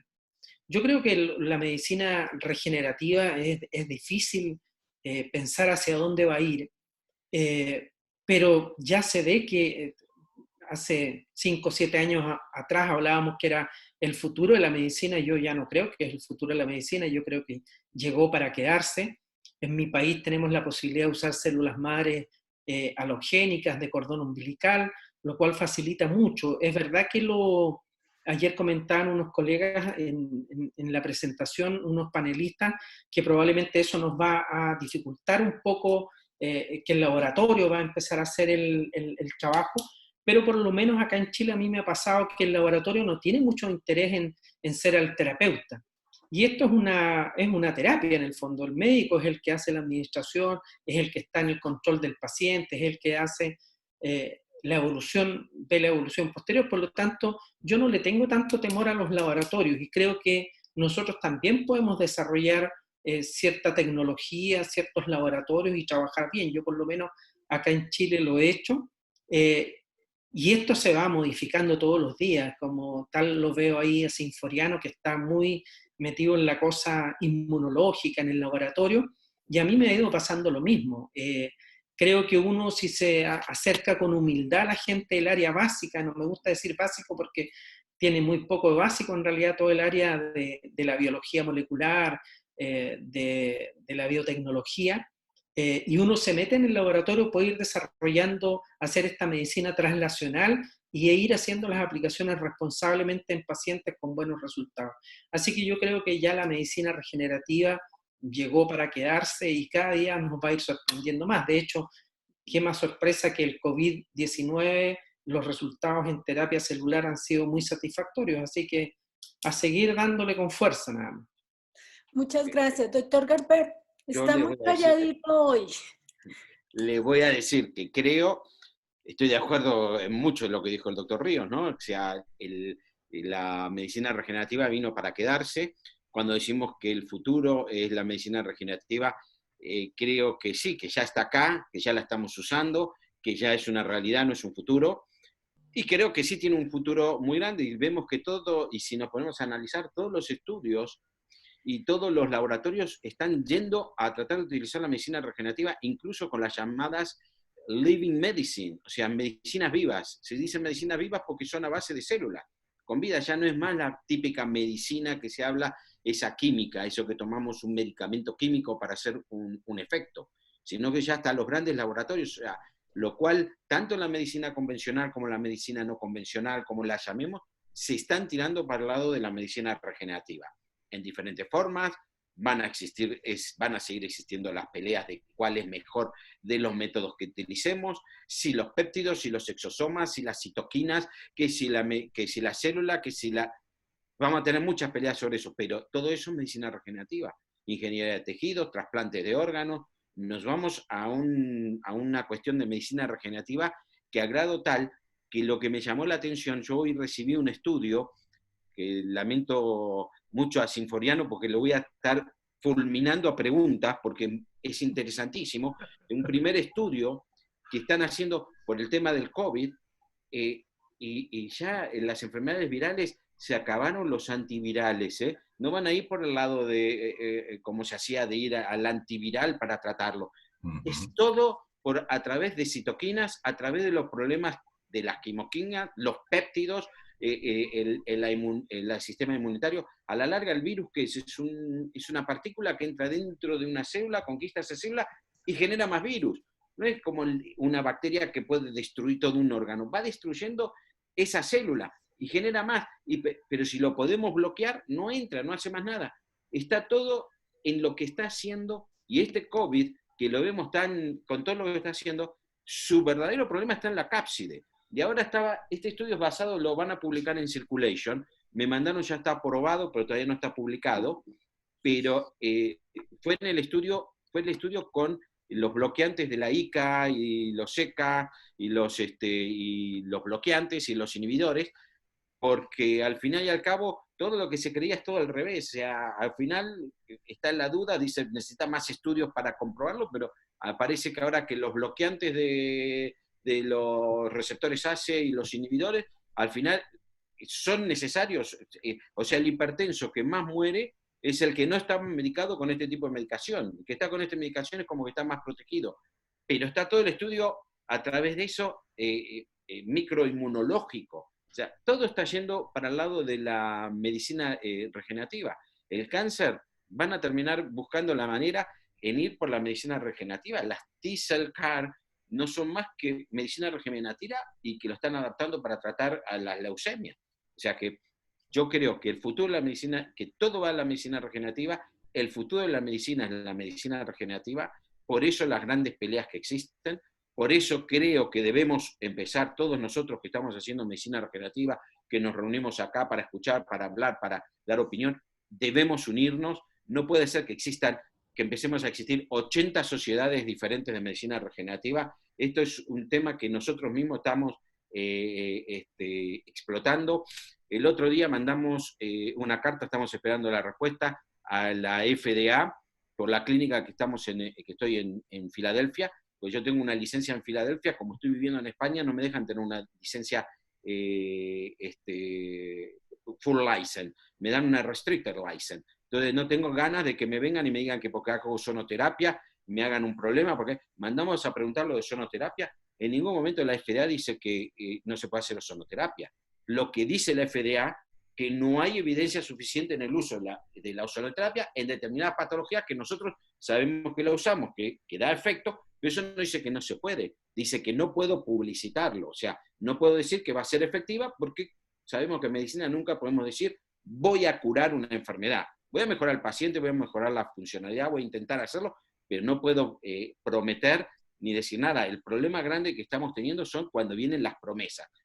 Tranquilo, yo te voy a curar el cáncer con los péptidos, con las células dendríticas. No voy a curar nada. Voy a ayudar a mejorar a ese paciente y voy a hacerlo, y ahí es donde viene el problema. Pero no dicen que el ozono, porque me asusté con lo que decían, el otro día pusieron algo de que decían que el ozono era, el concepto de la FDA, que era tóxico y que era un gas tóxico, bla, bla, bla. Dije, pucha, a ver si todavía por estar haciendo nos digan algo, lo que sea. Con lo cual quiero decir, todo está yendo para la regeneración de órganos y a la medicina regenerativa y punteando para ese lado, y deberíamos todos reunirnos, juntarnos cada uno con su idea. No, eso no se hace diferente, ni no se hace ni mejores ni peores, pero bueno, si a mí me gusta más usar la célula madre mesenquimal, bien, al otro le usa más la dendrítica, cada uno en su cosa y en su concepto, pero no pelearnos, sino que discutirlo así, presentarnos y dar estos conceptos. Pero la medicina regenerativa vino, se va a quedar y va a seguir siendo, en el futuro, va a seguir existiendo. Muchas gracias, muy interesante. Quería hacer un comentario. Yo cuando inicié en Ozono hice los cursos con un doctor que se llama Schallenberger allí en Reno, Nevada, y hace poquito me llegó, con respecto a lo que usted está diciendo, me llegó un correo en donde decía que si usted hace ozonoterapia y ha hecho los cursos de ozonoterapia conmigo, quiero decirle que están cerrando las consultas en Estados Unidos por decir que hace terapias con ozono. Por tal razón, les recomiendo que digan que solamente están haciendo terapias de oxígeno. Por el caso del COVID, que estaban haciendo las terapias pero me lo dijeron del instituto en Estados Unidos, que por favor cambiara la terminología que estaba utilizando para ofrecer la terapia. Déjame que te explique algo. El problema grave que existe, sí, en Estados Unidos, mucho más que en otro lugar, es la publicidad. En Estados Unidos existe lo que se llama procedimiento médico. Procedimiento médico es algo que me autoriza la FDA a hacerlo, pero no publicitarlo, no ponerlo. El problema está que si yo voy a decir que la ozonoterapia me va a curar al COVID, nos van a cerrar. Pero si yo digo que las células madre curan el COVID, me van a cerrar por células madre. Y si digo que la cámara hiperbárica, algo que está totalmente aceptado en Estados Unidos y se utiliza, digo, me va a curar del COVID, me van a cerrar. Ahora que yo diga, es un elemento complementario en la utilización, en la terapia, no me van a cerrar ni me dicen. Te voy a repetir, porque yo lo pregunté por el tema del coso y me dicen, no está prohibida. Lo que sí tengo prohibido, ojo, es publicitarlo, que yo vaya y haga una publicidad de ozonoterapia en COVID para tratar a los pacientes, que en cáncer que voy a curar al paciente con la ozonoterapia, porque ellos después viene el otro problema, que es que estoy prometiendo algo que no puedo cumplir. El paciente que se va a morir de cáncer, ¿cómo? Tú dijiste que le prometiste curarlo, porque se murió. ¿Me explico? Entonces, no, lo que no se puede es la publicidad, pero no está prohibido la ozonoterapia en Estados Unidos. Ahora está, fíjense que yo lo comenté el otro día y lo levanté en Otto, en el WhatsApp de Otto hace tiempo, de que al grupo de California que está haciendo medicina regenerativa y células madre, en la FDA lo llevó a juicio y ganaron el juicio lo de medicina regenerativa. El juez fue en contra de la FDA. Y eso es ¿por qué? Porque están haciendo las cosas bien y correctamente. ¿Estamos? Pero hay muchos intereses creados que, lógicamente, es lo que dije la otra vez, el que trabaja con las células pluripotentes inducidas no quiere que trabajemos con las células madre del propio paciente. El que trabaja con autólogas, como lo dije, el autólogo es lo que yo puedo hacer en un laboratorio y venderla, no quieren que yo trabaje con las del propio paciente. Entonces vienen las guerras y el que trabaja con las del propio paciente se tira contra las halogénicas. ¿Por qué? Porque quiere, lo mío es lo mejor. ¿Me explico? Y el tercer y último lugar es como, sigamos a la época romana de Nerón, que decía, di una sola palabra y encontraré razón más que suficiente para crucificarte. Y es la realidad. Con una palabra que digamos, si nos quieren crucificar, nos van a crucificar porque una sola palabra van a darle vuelta para que sea lo contrario a lo que queremos decir. Perfecto. Doctor Pedrero, ¿qué opina de la medicina regenerativa y cómo lo ve en un futuro? Bueno, lo que yo opino es muy parecido a Miguel. Compartimos trabajo de este tema de hace bastante tiempo y hemos tratado muchísimos pacientes. He tenido la suerte de encontrarlo en el camino de mi vida, digamos. Y digamos que estudiamos bien los pacientes, tratamos de hacer las cosas lo mejor posible, especialmente lo que es la preparación del terreno, algo que en República Dominicana yo hice una presentación de cómo se prepara un paciente para recibir células madres. Hay mucha gente que viene, hace un electrocardiograma, los factores de coagulación, le inyectan endovenosamente o de la forma que sea y se acabó. Y lamentablemente hay un grupo importante de pacientes con esto. Nosotros estudiamos muy bien qué pasa con las hormonas. Como decía recién el doctor Ríos. Recuerdo muy bien la presentación de su grupo con respecto a la acción de la cámara hiperbárica y los resultados de las células madres. También está la acción de tóxicos, mercurio el más desgraciado de todos, los virus otro tanto, la Borrelia otro tanto, por el cual los ácidos grasos, no nos olvidemos que el 50% de nuestro cerebro es grasa, el 70% de las membranas citoplasmáticas y nucleares es grasa. Entonces, si nosotros sabemos la composición de la grasa, y eso tiene un turnover, o sea que eso va cambiando, y se va el viejo y viene el nuevo. Pero para que venga el nuevo, yo tengo que tener en circulación un buen equilibrio de ácidos grasos. Porque si yo tengo ácido araquidónico y tengo TRAN, estamos mal. Entonces, todas estas cosas son un conjunto de factores que debemos de tener en cuenta para tener el mejor resultado posible. Inclusive, ahora se está estudiando otro tipo de células madre, que ya veremos pasado un tiempo qué es lo que podemos opinar sobre ello. Con Miguel y Sinforiano estamos en ese tema, y realmente es lo que dice Miguel. El que vende las inducidas, el que vende las autólogas, el que vende esto es la guerra. La guerra que hay que tener cuidado, que se dice, como se dice, en España tenemos absolutamente prohibido decir una sola palabra de célula madre, porque decimos una sola palabra y ahí nos cae la de Dios encima. Yo creo que Chile tiene una legislación mejor que la nuestra, y bueno, aquí tratamos de hacer las cosas de la mejor manera posible, y espero que algún día se pueda abrir un poco más la puerta y que se pueda dar mayor información al respecto, ¿no? Entonces, el futuro es que hay muchísimos millones de dólares. Aquí en Tres Cantos, el laboratorio de Takeda ha venido y ha invertido nada más ni nada menos que 350 millones de dólares. Ahí se están fabricando células IPS y existe ya el contrato con la Seguridad Social. Dentro de poco nos enteraremos ahí qué es lo que van a tratar con respecto a lo que está haciendo Takeda, ¿no? Entonces, esto sirve, esto vino para quedarse, que tenemos grandes resultados y grandes satisfacciones, eso es cierto desde hace mucho tiempo. El problema es cómo se va a manejar en el futuro los intereses de estas cosas que ha explicado mucha gente, recién lo ha hecho Miguel, y que tiene esas características. Eso es lo que yo pienso. Bien. Muchas gracias. ¿Qué opina el doctor Mariano?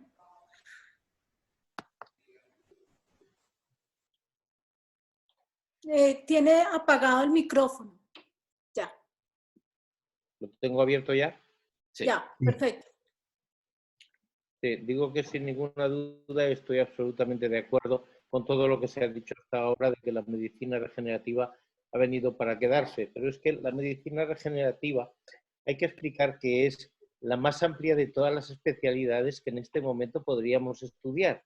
Porque la medicina regenerativa nos requiere de inmunología, nos requiere de ortomolecular, nos requiere estudiar la fisiología con nuevos ojos otra vez. Entonces, no podemos renunciar a tener que estudiar muchísimo más para poder actuar bien con nuestros pacientes en la medicina regenerativa. Tenemos que abarcar todos los campos, desde el campo de la homeopatía hasta el campo de las células madres y terapias tan novedosas como las vacunas dendríticas. Pero hace falta estudiar mucho. Y como decía muy bien Miguel, o sea, tenemos que estar unidos. No podemos ser 300 sociedades médicas en cada país las que queramos llevar el protagonismo de la medicina regenerativa. Hay que simplificar sociedades, hay que unirlas y deberíamos tener sociedades fuertes, incluso, y me atrevo a proponer, a nivel de toda la lengua hispana. Muchísimas gracias. Allí lo dejo. Muchas gracias. Quisiera saber qué opina Sinforiano al respecto. Se nos fue. No, está por ahí. Pero está con el micro apagado. Sí, perdonad, que no me había dado cuenta, no quería interrumpir con el sonido de fondo. Para mí la medicina regenerativa es presente y futuro. Cuando yo escucho al doctor Ríos de autovacuna, yo creo que la clave está ahí. La solución del problema está en nosotros. Está en nosotros. Y como decía tanto el doctor Garber, como el doctor Mayral, como el doctor Pedrero, tenemos que conocer mejor cómo funciona nuestro organismo para poder intervenir terapéuticamente. Yo creo que ahí es la clave, esa es la clave. Pero la solución está en nosotros. A mí todo lo que sea autólogo, es que el material está en nosotros. Nosotros es vivo, podemos manipular nuestras propias células sin ningún riesgo. Existen tecnologías cada vez más avanzadas para conocer cuál es nuestro estado proteómico, qué necesita nuestro cuerpo en una patología, qué células tenemos que utilizar, terapia celular con células mesenquimales o células de fracción estromal, células MUS, etc. Está todo ahí en nuestra mano. Entonces, lo que tenemos que hacer es trabajar en ello, trabajar juntos y avanzar. Porque la farmacéutica, hacía un apunte el doctor Pedrero, la farmacéutica no se va a acabar, no se va a acabar. Pero yo creo que la industria farmacéutica actual, el error que comete es que actúa sobre una diana terapéutica y con eso no solucionamos en la mayoría de los casos el problema. No lo solucionamos. Estamos en medicina integrativa, en medicina regenerativa. Necesitamos todos los campos, todas vuestras experiencias, todas vuestras ayudas para trasladarlas al laboratorio y ofrecer soluciones. Esa es mi visión. Y es posible, es posible. Muchísimas gracias.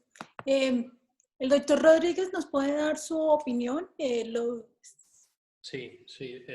Yo quiero completar un poquito lo que decía el doctor Pedrero.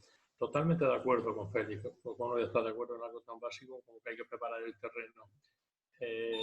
Todos los que estamos aquí tenemos más o menos alguna experiencia en tratamientos regenerativos con terapia celular. Yo hasta hace poco me preguntaba por qué había pacientes que mejoraban aceptablemente, unos más, otros menos, y en algunos los que apenas había respuesta. Creo que esto es lo que quiero dejar claro ahora. Creo que la clave está en los análisis proteómicos. ¿Por qué? Porque difícilmente un paciente al que le ponemos células después de haber preparado el terreno va a mejorar si no tiene un buen factor vasculogénico, si no tiene una buena nutrición a nivel vascular, si no llega el oxígeno, si no tiene un buen factor generador de fibroblastos, si no tiene capacidad para regenerar tejidos. Con muchas células que le pongamos va a ser un fracaso. Igual que si no hay BDNF, puesto que la mayoría de los pacientes, por lo menos yo, que hemos tratado, son pacientes con neurodegenerativos. Si no hay BDNF que esté estimulando la regeneración de las neuronas, yo le puedo poner células, pero esas células con el tiempo se van al carajo. Si no hay una buena regulación inmunitaria. Creo que una forma de mejorar los resultados claramente es la mejoría de estos factores que están en la base de las patologías. Y desde ahí invito a hacer el análisis proteómico. Sinforiano está callado desde su humildad, quizás no promociona el análisis todo lo que debería, pero yo creo que este análisis es clave para mejorar resultados cuando hacemos terapia regenerativa. Un poquito más. No sé, Sinforiano, ¿qué opina de lo que acabo de decir?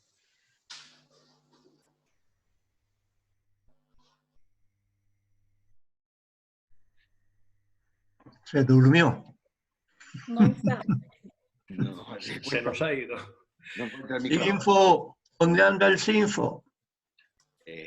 Bueno, Félix, tú también estás trabajando y Mariano, estáis trabajando también con este análisis. Decir un poquito vuestra opinión. Es la misma, José. Es la misma porque con eso conoces el sustrato y la base. como decía, si tiene el factor de crecimiento cerebral o neuronal que no funciona, ¿cómo vas a crecer neuronas, ¿no? Entonces, los chicos de autismo que tratamos, los chicos con Alzheimer, los chicos con Parkinson, tenemos que conocer qué ocurre con eso, o con los factores de crecimiento vascular, es lo mismo, cuando estamos con los temas circulatorios. Me gustaría que, a ver, lo voy a llamar al Sinfo a ver si se durmió, para que venga y explique esto, porque él es la persona autorizada con respecto a este tema, ¿no? Mientras te voy a ir comentando algo, que efectivamente el estudio, no hay discusión de que es un estudio, como lo dijimos el otro día, que hay que hacerlo, y posiblemente no es que hay que hacerlo antes de hacer un tratamiento, sino que en el seguimiento, porque no solo nos da una idea de qué es lo que tenemos que hacer, sino que si lo que estamos haciendo nos está dando los resultados esperados. Ahora, ese estudio que hace Sinforiano, a medida que vamos viendo, lo que estamos hablando es desarrollar todavía la posibilidad de ver y dosar más citoquinas y células y todo, importantes en todo esto. O sea que cada día esto va creciendo, va aumentando. Por eso la medicina regenerativa no se muere en lo que estamos haciendo solamente, sino que en todo lo demás. Y lógicamente, como nos dijo Mariano, es totalmente multiespecialidad. No solo porque utilice la ortomolecular, porque utilice la inmunología, porque hemos tenido que aprender lo que es ciencia ficción, porque hoy inmunología, lo que nosotros estudiamos en la universidad, es ciencia ficción realmente. Y día a día vamos aprendiendo mucho más y conociendo mucho más, pero también cada especialidad. Hay que saber cardiología, hay que saber neurología, hay que saber endocrinología, hay que saber dermatología, hay que saber un poco de todo para esto. Por eso son multifuncionales, multiespecialidades, y nosotros consultamos constantemente con un especialista, porque a veces nos quedamos también, porque a lo mejor el paciente está mejorando, pero nosotros no sabemos evaluarlo, porque no es nuestra especialidad. Por eso vamos con los especialistas y con todo. Es algo que va a ser exponencialmente creciendo para todos lados, y lo vamos a ver. Hay una cosa que debemos tener también muy en cuenta, que a medida que vamos conociendo y vamos aprendiendo todo lo que nos está dando una célula madre, lo que nos está dando un péptido, lo que nos está dando... Hoy el doctor Ríos nos mostró algo extraordinario. Además de la presentación muy buena que hizo, nos mostró algo. Nos lo dijo, en un laboratorio, no necesito tener un laboratorio industrial para poder trabajar y hacer todo esto. Todos estos tratamientos lo hacemos en el laboratorio de la clínica. Con lo cual esto nos está diciendo, no necesitamos de la gran industria de que nos hagan las preparaciones, porque podemos tratar al paciente con todo lo que tenemos en el laboratorio de nuestra clínica, no es el laboratorio industrial que nos piden. Eso fue extraordinario lo que nos mostró el doctor Río. Nos quieren decir como que necesitamos recurrir a determinados laboratorios para comprarles y mandarles lo que sea, y que nos lo manden, y que ellos lo preparen, que ellos nos preparen todos los péptidos, las citoquinas, la célula dendrítica, No, en los laboratorios nosotros lo podemos, en nuestro laboratorio Sinforiano lo está haciendo, o sea, en nuestro laboratorio no necesitamos esos laboratorios industriales. Esto es extraordinario. Es extraordinario, nos da un paso grandísimo. No sé si apareció Sinforiano. Sí, yo quería... quería comentar una cosa. ¿Podría compartir una pantalla o una slide? Claro. Porque, a ver. Sí, puede darle compartir en la barra de herramientas en la parte inferior. Sí, a ver si consigo compartir pantalla. Porque yo creo que esto puede aclarar un poco ciertas preguntas. A ver.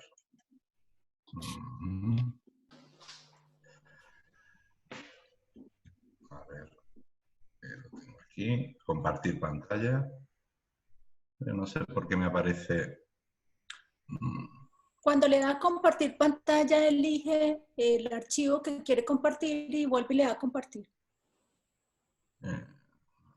Estos son... Sí, lo tenía aquí preparado. No sé por qué no aparece. Bueno, en definitiva lo voy a decir de palabra y leyendo básicamente la diapositiva, ¿no? Cuando hacemos un análisis, el análisis que yo propongo, o que estoy haciendo llevo muchos hechos, dice que, ¿qué nos está diciendo en la patología? Pues si el paciente tiene disponible esas moléculas funcionales que son factores de crecimiento, citoquinas, quimiocinas, factores metabólicos, citotóxicos, entonces en el contexto de la enfermedad y la terapia celular, la intervención terapéutica falla, yo creo, básicamente porque desconocemos el estado molecular del paciente. Y creo que es fundamental conocer, aparte de la intervención terapéutica propia celular, conocer el perfil proteómico y ayudar con suplementos moleculares que están disponibles, están viables, y suplementos moleculares autólogos, que es como lo llamo yo a la polivacuna, ¿no? Y yo creo que ahí hay una parte o un porcentaje grande del fracaso terapéutico o del éxito terapéutico. Esa es mi base o mi hipótesis, que bueno, lo estoy llevando a la práctica y está funcionando, ¿no? Quería manifestar eso. Me parece que en la analítica proteómica hay una genialidad, y la genialidad es precisamente haber elegido esas moléculas de proteínas y no otras, que también se podían haber utilizado muchas otras, pero estas concatenan perfectamente para explicarnos cómo está el estado inmunológico del paciente en intolerancia o en exceso de tolerancia, para explicarnos la inflamación, para explicarnos cómo está el estado vascular, para explicarnos cómo está el estado tumoral también con el CD155. O sea, realmente, Raúl, cuando te escuchaba decir los tratamientos en las enfermedades autoinmunes, Sinforiano nos ha aportado en estas analíticas dos valores fundamentales. Uno de ellos en España no se estaba haciendo hasta ahora, que son los TH17. El otro son los T-reguladores. Sin TH17 y sin T-reguladores, y sin la posibilidad, que ahora la tenemos también, de modificarlos y de poder equilibrar los T-reguladores y los TH17, creo que es absolutamente complejo el diagnóstico y el tratamiento de las enfermedades autoinmunes. Yo quiero aprovechar de decir algo ahí, disculpa Rocío. Yo creo que tenemos que reconquistar la amistad entre la gente del área básica, los bioquímicos, los biólogos y los médicos, que a medida que vamos ascendiendo en la carrera y nos vamos hiperespecializando, nos olvidamos de los que fueron nuestros profesores y nos enseñaron precisamente esta parte tan importante. Yo me fascino cuando converso con el bioquímico, con el biólogo, y esa información que me están dando, yo la puedo trasladar a aplicaciones clínicas. Digo, oye, pero esto ¿cómo no se nos ocurrió antes? ¿Cómo no lo hicimos? Y a veces casi una cosa intuitiva que tenemos los médicos porque tratamos pacientes. Entonces, que me encanta escuchar a Sinforiano y con toda esa información y conocimiento tan exquisito, que nosotros podemos tomarlo y crear aplicaciones médicas. Entonces, oye, volvamos a reconquistarnos, a mirarnos con cariño y respeto en quienes fueron nuestros profesores en segundo o tercer año de medicina. Eso sería un poco el mensaje. Muchas gracias. Muchas Gracias. Y muchísimas gracias a todos. Tenemos al doctor Bosca muy calladito, ¿no? No, visto el interés por parte de todos, vamos a ver. Tenemos dos orejas para escuchar el doble que hablar. Aquí lo que queda claro, dudas, ya lo comentamos muchas, opiniones de todos los colores y certezas, a día de hoy ciertas, mañana posiblemente relativas. Solo hay que pensar el premio Nobel entre Golgi y Santiago Ramón y Cajal. Investiguen y verán. Fueron el mismo año y con diferentes criterios totalmente en cuanto a las neuronas. A mí lo que sí que me cabe apuntar, por una parte, es en relación a la vacuna autóloga, y he empezado diciendo para los panelistas que me han escuchado que no hay mucho bajo el sol después de 50 años. Y tienen que buscar en Google y documentarse de Biovac, con B de Barcelona, las dos, B larga, Biovac, con el farmacéutico y veterinario microbiólogo Fernando Chacón. Es una historia de Hollywood. Hasta el 75 y el 79, su producto, preparado por él en la ciudad de Córdoba, estaba en la Seguridad Social. Llegó a los tribunales. Todos los médicos que lo retaron salieron exculpados. Miren, lean y saquen conclusiones del Biovac. Biovac. Ahí lo dejo. Si quieren, lo retomaremos el próximo sábado, que ahora les informará el doctor Gonzalo Mora, y concretamente tenemos muchos temas pendientes. Tenemos proloterapia, tenemos ozono intradiscal con arco en quirófano, tendremos también la colaboración de UCLA, si así lo consigue el doctor Miguel Garber, en células MUS en cuanto a terapia celular regenerativa. Tendremos también inmunonutrición por parte del doctor Arturo Virne. Es decir, quedan todavía muchos temas pendientes en aula abierta. Pero les comento, si tienen curiosidad, Cáncer, la revolución. Fernando Chacón, Biovac, Discovery Salud del 2017. Documentense y verán algo lindo de lo que es un guión de Hollywood. A poco que la operación Brujo, que inculpaba a muchos, eran como delincuentes. Bueno, doctor Gonzalo, ahí lo dejo. Deber para la próxima semana. Comandante de aula abierta. Bueno, para la próxima semana, como ha comentado el doctor Bosca, nos volveremos a poder reunir el sábado a la misma hora. Por otra parte, la información que les pongo aquí ahora, que es del curso que nos solicitaron y, bueno, pues hemos podido organizar un curso con el doctor Antonio Ruiz. Recibirán por email la información de este curso y, en todo caso, a través de ese link, ortobiología.com/aula-abierta, también se puede acceder a la información. Para el sábado que viene, en principio, doctor Bosca, ¿cuál sería el programa? Bueno, en principio vamos a tener proloterapia y ozono intradiscal. Proloterapia con el doctor Gonzalo Mora, el comandante de la nave, aula abierta, ortobiología, y lo que es ozono intradiscal por parte de mi buen amigo de Cali, el doctor Francisco Moscote.